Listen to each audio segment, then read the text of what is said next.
जय हिंद। देखिए इस वीडियो में समझते हैं कि किस दिन संबंध बनाने से महिला जल्दी से गर्भधारण कर सकती है। तो सबसे पहले समझिए आखिर गर्भधारण होता कहाँ है। तो सबसे बड़ा कारण होता है भैया जनन के लिए। किसके लिए?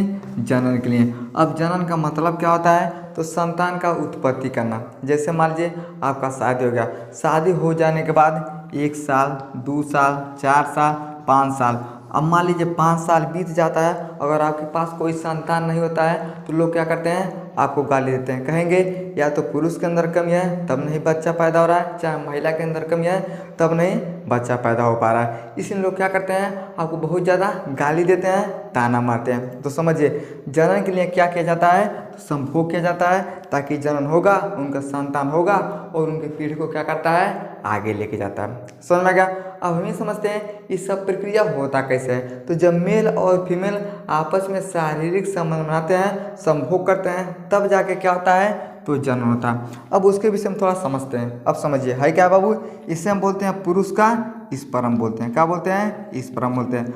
है हो गया महिला का क्या होता है? ये अंडा होता है। क्या होता है? अंडा होता है। अगर स्पर्म और अंडा एक साथ जाके मिल जाते हैं तब जाके क्या होता है? फर्टिलाइजेशन हो जाता है। समझिए अगर स्पर्म में कोनो कमी रहेगा तब वो नहीं बच्चा पैदा होगा, अंडा में कोनो कमी रहेगा तब वो नहीं बच्चा पैदा होगा। लेकिन अगर ये दोनों एकदम ठीक रहेगा, एकदम अच्छे से रहेगा, तब तो जल्दी से फर्टिलाइजेशन हो जाता है। अब जैसे फर्टिलाइजेशन होता है एक बच्चे का क्या होता है? निर्माण हो जाता है। अब उसके विषय में थोड़ा समझिए। अब मान लीजिए है क्या बाबू? इसे हम बोलते हैं वेजाइना। क्या बोलते हैं? वेजाइना बोलते हैं। इसे हम योनि बोलते हैं। योनि क्या होता है? तो संभोग करने का क्या होता है? सबसे बड़ा यह रास्ता होता है। अब पुरुष क्या करता है? अपने पेनिस को अंदर डालता है। अब जैसे डालता है क्या निकलता है? स्पर्म निकलता है। इस तरह से क्या होता है? स्पर्म जाता है। समझिएगा इस तरह से क्या होता है? ये स्पर्म जाता है। अब कहाँ जाता है? इसे हम बोलते हैं फिलिपियन ट्यूब बोलते हैं। क्या बोलते हैं? इसे हम फिलिपियन ट्यूब बोलते हैं। अब इधर से क्या होता है? स्पर्म इस तरह से जाता है। कहाँ तक जाता है? जो मोड़ानी है ना, यहाँ मोड़े तक इस तरह से जाता है। अब मोड़ानी पे जाके ये रुक जाता है। अब समझिएगा इससे हम बोलते हैं ओवरी बोलते हैं। क्या होता है? ये ओवरी होता है। ओवरी के अंदर क्या होता है? अंडा। समझिएगा हयो अंडा है और हयो अंडा है। अभी जो ओवरी होता है 28 दिन में क्या होता है? एक ओवरी काम करता है, एक ठुकरा बंद रहता है। अब मान लीजिए 1 महीना हई काम करेगा तो ये क्या होता है? ये बंद रहता है। जब ई काम करेगा तब हई क्या होता है? बंद हो जाता है। यानी 1 महीने में एक ओवरी क्या करता है? काम करता है। अब जैसे पुरुष संभोग करता है, स्पर्म यहाँ तक चला गया। अब यहाँ से क्या होता है? 1 अंडा निकलता है। समझिए इस तरह से अंडा निकलता है। ये निकल के कहाँ हो जाता है? इहो मनाने के पास जाता है। अब जैसे दोनों आमने सामने होते हैं तब तो समझिए ठीक है भैया, आपस में मिल जाएंगे तब फर्टिलाइजेशन हो जाएगा। लेकिन अब मान लीजिए अंडा बेचारा निकल के चला गया, स्पर्म अहिबा नहीं करेगा, तो अंडा क्या करता है? ये 12 से लेके 24 घंटा क्या करता है? तो स्पर्म का इंतजार करता है। अगर 24 घंटा के अंदर स्पर्म चल जाता है तो मिल जाता है, और नहीं जा पाता है तो ये खराब हो जाता है। तो समझिए एक दिन क्या करता है? तो अंडा इंतजार करता है, स्पर्म की तरह इंतजार करता है। अब समझिए ये चला गया स्पर्म, क्या चला गया? स्पर्म चला गया। अगर अंडा नहीं आता है, अगर आपका स्पर्म मजबूत है तो 3 से लेके 5 दिन तक क्या करता है? आपका जो स्पर्म होता है इंतजार करता है। लेकिन ये अगर कमज़ोर है तो 1 दिन से लेके 3 दिन तक क्या करता है? इंतजार करता है। अगर देखा जाए अगर आपका शरीर स्वस्थ है, आपके अंदर शुक्राणु अच्छे से हैं, तो 3 से लेके 5 दिन तक अंडे का इंतजार करता है। और थोड़ा कमज़ोर रहेगा तो 1 से लेकर 3 दिन तक क्या करता है?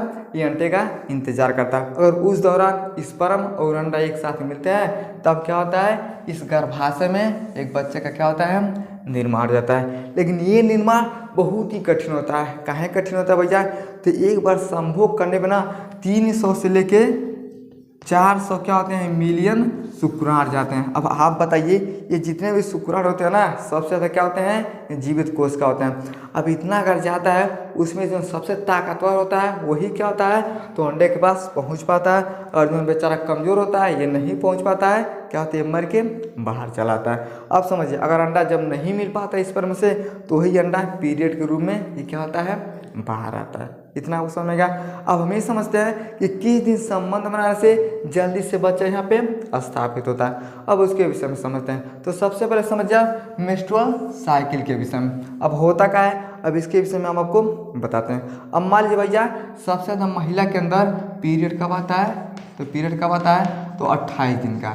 90% महिला में क्या होता है तो 28 दिन में पीरियड आता है। ये कितना हो सकता है तो 28 दिन, 30 दिन, 32 दिन, 35 दिन, इससे ज़्यादा नहीं होना चाहिए। अगर 35 दिन से ज़्यादा में पीरियड आता है तब वो दिक्कत है, 28 दिन से कम में आता है तब वो दिक्कत है।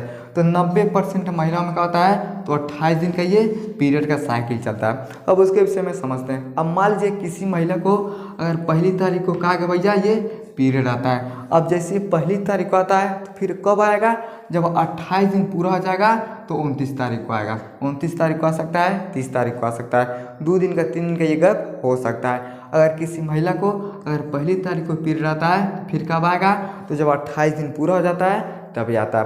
अब जैसे मान लीजिए किसी महिला को अगर पहली तारीख को आता है, वो समझे कि भैया पहली तारीख को 2 तारीख को आएगा, लेकिन ये ससुरा 10 तारीख को अगर 12 तारीख को आता है ना, तब क्या होता है समस्या होता है। 2 दिन 4 दिन आगे पीछे हो सकता है, लेकिन 10 दिन 12 दिन का अगर गैप होता है तो क्या होती है समस्या हो जाता है। तो 2 दिन या 4 दिन आगे पीछे का कोई गलत नहीं होता है। तो क्या होता है अगर पहली तारीख को आएगा तो ठीक 28 तारीख की ये बाद जाएगा। समझ में गया। अगर पहली तारीख को आता है तो 14वें दिन क्या होता है ओब्लिवेशन का समय होता है। किसका होता है ओब्लिवेशन का समय होता है। अब ओब्लिवेशन क्या होता है तो ओब्लिवेशन का जो समय होता है, इस दौरान जो अंडा होता है इसका साइज बढ़ जाता है। कितना हो जाता है तो 12 से लेके 24 मिलीमीटर क्या होता है मिलीमीटर का हो जाता है। अब इस दौरान जो अंडे का साइज होता है ये थोड़ा बड़ा हो जाता है। तो सबसे पहले समझिए आखिर ओब्लिवेशन का समय होता कैसे। समझिए पहली तारीख को पीरियड आ गया तो 14वें दिन ओब्लिवेशन का समय होगा। तो गिन लीजिए 1 2 3 4 5 6 7 8 9 10 11 12 13, यहाँ पे हो गया भैया 14 तारीख। अब 14 तारीख को क्या होता है तो ओब्लिवेशन का समय होता है। इस दौरान अगर आप संबंध बनाते हैं तो आसानी से क्या होता है बच्चा स्थापित हो जाता है। अब जो पीरियड का समय होता है ये ज़्यादा दिन तक नहीं रहता है। पहली तारीख को आएगा तो 2 दिन 3 दिन 4 दिन 5 दिन 6 दिन 7 दिन। 7 दिन से ज़्यादा किसी महिला में पीरियड नहीं आता। अगर 7 दिन से ज़्यादा आता है तो समझिए उसके लिए दिक्कत हो रहा है। यानी अगर पहली तारीख को पीरियड आता है तो 1 से लेके 7 दिन तक ये रहेगा। अब 7 दिन के बाद ये समाप्त हो जाता है। अब ठीक 14वें दिन क्या होता है तो ओब्लिवेशन का समय होता है। अब इस दौरान अगर कोई भी संबंध बनाता है तो आसानी से बच्चे हो जाते हैं। लेकिन आपको कब बनाना है तो समझिए। अब मान जब 7 दिन तो वैसे ख़त्म हो गया। 7 दिन तो भैया पीरियड आएगा यानी ब्लड आता है तो कोई संबंध नहीं बनाएगा। अगर बनाता भी है तो इसमें क्या होता है कंडोम का प्रयोग करके लोग संबंध बनाते हैं। लेकिन अब 7 दिन के बाद शुरू होता है 8वां दिन। 8वां 9वां 10वां 11वां 12वां 13वां 14वां 15वां 16 17 18 इस तरह से क्या होता है ये चलते हुए चला जाता है। तो 14वें दिन क्या होता है ओब्लिवेशन का समय होता है। अब आप क्या करते हैं भैया 7 दिन के बाद संबंध बनाते हैं। 8वां तारीख को 9 तारीख को 10 तारीख को 11 तारीख को 12 तारीख को 13 तारीख को कभी भी आप क्या करते हैं तो संबंध बनाते हैं। अगर आप 8 तारीख को संबंध बनाते हैं इस पर हम अगर 5 दिन जिएगा तो 1 2 3 4 5 13 तारीख तक आपका स्पर्म रहेगा। तो आप क्या करते हैं उस दौरान रोज शारीरिक संबंध बनाते हैं। अब रोज शारीरिक संबंध बनाइएगा तो किसी ना किसी दिन तो भाई अंडा से स्पर्म जरूर मिलेगा। तो सबसे मुख्य टाइम क्या होता है समझिए 11 12 13 14 15 16 17 यानी क्या होता है इस दौरान ये सबसे बड़ा क्या होता है ये समय होता है। अगर इस दौरान अगर आप शारीरिक संबंध बनाते हैं 8 तारीख से लेके 16 तारीख के बीच में तो कभी भी स्पर्म और अंडा एक साथ मिल जाते हैं। काहे मिल जाते हैं भैया 7 तारीख तो भैया दिक्कत है क्योंकि ब्लड आता है। उसके बाद आप रोज शारीरिक संबंध बना सकते हैं। हो सकता है भैया 14वें दिन ओब्लिवेशन का समय होता है। एक दिन आगे हो सकता है एक दिन पीछे हो सकता है। अगर ये 13 तारीख को आएगा तब भी आप 11 तारीख को संबंध बनाएंगे तो 12 13 2 दिन 3 दिन आपका स्पर्म तो रहबे करेगा तभी फर्टिलाइजेशन हो जाएगा। अगर एक दिन बाद भी बनाते हैं अगर 14 तारीख को आप बनाते हैं तो पता चलेगा। अगर एक दिन बाद भी निकलेगा अगर 16 तारीख को अंडा निकल गया तब भी आपका ये क्या होता है मिल जाता है। यानी क्या होता है आगे बनाइए चाहे पीछे बनाइए। अगर इस दौरान अगर रोज़ आप शारीरिक संबंध बनाते हैं तो जल्दी से क्या होता है तो अंडा और स्पर्म का मिलने का सबसे सही समय होता है। तो कब होता है तो ओब्लिवेशन के समय के दिन। तो कितना लिखी बोलते हैं कि संबंध कब बनाना चाहिए भैया। अगर एक दिन अंतराल करके बनाइएगा तब वो मिलेगा। काहे मिलेगा क्योंकि जब आपका स्पर्म भैया अगर मजबूत है ये 3 से लेकर 5 दिन तक रहेगा तो पहले दिन बनाइएगा एक दिन गैप करिएगा तब वो क्या होता है, स्पर्म अंदर रहता है। इस दौरान अगर आप शारीरिक संबंध बनाते हैं तो आसानी से गर्भ में बच्चा रुक जाता है। तो सबसे जरूरी क्या होता है, मेंस्ट्रुअल साइकिल को समझना। समझ में गया। अब मान लीजिए अगर 2 तारीख को किसी के अंदर आता है तो 14वें दिन ओव्यूलेशन का समय होगा, तो 14 में 1 जोड़ दीजिए तो 15वें दिन आ जाएगा। 3 तारीख को आता है तो 16वें दिन ओव्यूलेशन का समय होगा। 4 तारीख को आता है तो 17वें दिन ओव्यूलेशन का समय होता है। हम आपको क्या बताए हैं, यानी 1 तारीख को आता है तब 14वें दिन क्या होता है, ओव्यूलेशन का समय होता है। उसी तरह से 2 तारीख को आएगा तो 14 दिन जोड़ दीजिएगा। 3 तारीख को आएगा तो 14 दिन जोड़ दीजिएगा। 4 तारीख को आएगा जब वो 14 दिन जोड़ दीजिएगा। अब जैसे 4 में 14 जोड़ेंगे तो क्या हो जाएगा, 18 हो जाएगा। यानी किसी महिला को अगर 4 तारीख को पीरियड आता है तो 18वें दिन क्या होता है, ओव्यूलेशन का समय होता है। समझ में गया। और यही ओव्यूलेशन का समय होता है, सबसे अच्छा समय माना जाता है। समझ में गया। आई होप आपको समझ में आया होगा कि किस दिन संबंध बनाने से महिला जल्दी से प्रेग्नेंट हो सकती है। समझ में आ गया तो वीडियो को लाइक शेयर सब्सक्राइब जरूर करें। जय हिंद।